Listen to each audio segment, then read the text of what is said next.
So what are the priorities in this situation where we've got maybe 10 years to radically change the way we produce them and how we produce and how we relate to each other? What are the priorities of world leaders at this time? And what are the priorities of the establishment parties in Britain at this time? Well, I think that's very clear. And Copenhagen made it abundantly clear. Well, we're facing this massive, potentially catastrophic crisis which could render half the species on the planet extinct, could render us extinct.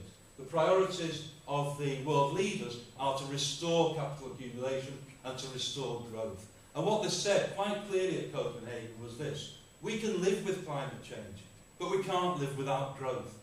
They said that we can tolerate ice shelf melting, we can tolerate oceans rising, we can tolerate the extinction of whole countries in the South Pacific, we can tolerate losing half the species on the planet, we can tolerate all of these things, but we cannot and we will not tolerate a reduction in capital accumulation. And our response to that has to be: we will not tolerate climate change, and we will not tolerate the loss of half the species on the planet, we will not tolerate mass starvation and water deprivation across the world, and we will fight back. That's got to be our response to the world leaders. And in that respect, the slogan, "Change the system, not the climate," which was raised by a number of climate justice organisations in Copenhagen, is absolutely correct. But we need to think about how do we change the system and what do we change it to. Because it's not a case, as Al Gore is trying to present, of tinkering with capitalism at the edges and trying to go for a zero growth capitalism. That's utopian and it can't exist. Capitalism relies on permanent growth. It cannot exist without permanent growth and infinite accumulation. So we're actually looking for a root and branch change in the way that we relate to each other and the way that we relate to nature. In other words, we're looking for an ecological revolution. And there can be no ecological revolution without a social revolution. Now, we can see the logic of that and we can understand that. But of course, as we all know, go out onto the street and suggest social revolution to anyone that you meet, and you'll be looked at as a complete lunatic. So how do we change? How do we shift from the current level of consciousness, which sees this as a very remote possibility on the fringes? How do we change from it actually becoming an inevitability?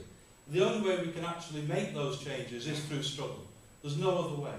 The reason why people don't believe that they've got the power to change things, don't believe that they've got the power to leave behind their reliance on consumerism and alienated labour, is precisely because we're stuck in the routine, the treadmill of reproducing capitalism on a day-by-day basis. We get up in the morning, we go to work, we don't really think very much about what we're producing, how we're producing it. We work longer hours than we have done for many, many decades. We come home, we're knackered, we put our feet up in front of the telly. It's day-to-day survival.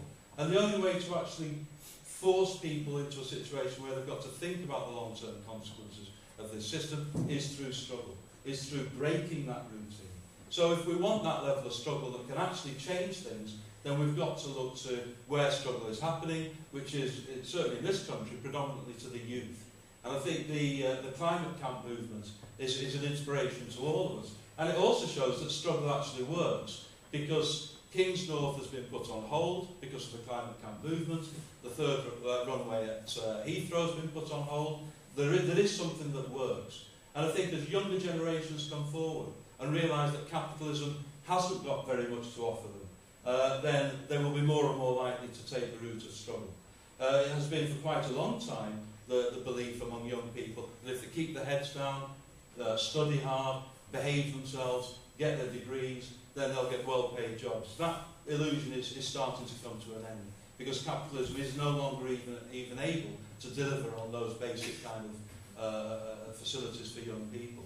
So I think as young people recognise this, and as young people see what's happening in the world, and as they look back at what happened in Copenhagen, then they will realise that actually an individual solution to their problems of keeping their head down and behaving themselves isn't going to work. That actually the only way that they can develop solutions to the crisis of humanity is through collective action and through collective struggle. And that will inspire older people who, you try and get people out on strike, and they say, well, you know, the miners couldn't win in 1984, what chance have we got? Well, young people aren't bowed down with that kind of historical baggage. They've not suffered from those accumulated defeats. But when we see young people taking action, that will inspire workers generally to defend their rights and to defend themselves against the inevitable austerity drive that we're going to be facing, particularly in the public sector, over the next few months. And that will actually give people the confidence to fight back and to struggle, because things can't go on as they are. But it's not just enough to say we've got to fight back and struggle, and it isn't even enough to say that we need an anti-capitalist movement, because we also have to consider what to replace capitalism with if we do overthrow it. And there have been revolutions in recent history which have not actually been able to replace capitalism. Iran is an example that comes to mind. So we have to pose an alternative, and to me, the alternative is socialism. We've got to reinvigorate a movement for socialism within the climate movement and within the climate justice movement. And if we're going to do that, then we'll have some serious questions to answer. Because most workers, and probably most climate activists, identify socialism with the Stalinist totalitarian bureaucracies that existed in Eastern Europe and Soviet Union. So we've got to be able to provide answers to why that happened and how it happened. We've got to engage the young people who are coming into struggle in those debates. Because when they did overthrow the regimes in Eastern Europe and the Soviet Union, the workers in those countries weren't actually fighting for political revolution and for socialist democracy as we hoped. What they were actually aspiring to was the consumerism that people experience in the West.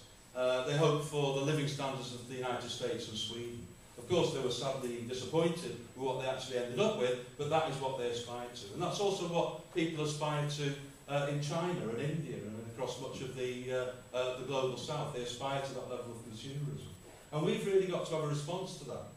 And I think our response to that must be that socialism isn't about giving everyone that level of consumerism. Socialism is actually about freedom. And we need to reclaim the word freedom, because it's been misappropriated, it's been expropriated by the ruling class to mean the freedom of capital, the freedom to consume anything you want, however dangerous or damaging it is, and the freedom to exploit. And we've got to take back the word freedom and understand by freedom, freedom from want, freedom from alienation, and freedom from the fear of war and catastrophic climate change. We also need to take back democracy, because American imperialism stomps around the globe trying to impose its version of democracy, but our version of democracy is very different. We don't want a democracy of 5-yearly parliaments. We want a democracy that runs right the way through society, including democracy in the workplace, so that we actually run our own workplaces, we can run the economy instead of being subjected to the dictatorship of the bosses and the dictatorship of money. And these are the debates that we need to be taking up within the climate justice movement as we're going along, because we have seen a turning point in recent years, well, in recent months, because the climate movement took a long time to get off the ground, but now we have seen 50,000 marching in London, 100,000 marching in Copenhagen. It is just the beginning. We're starting to see the emergence of a mass movement. That needs to be taken forward and built, and we need to build within that an eco-socialist current that can offer real solutions to the crisis of humanity, which is becoming more and more obvious that capitalism cannot provide those solutions.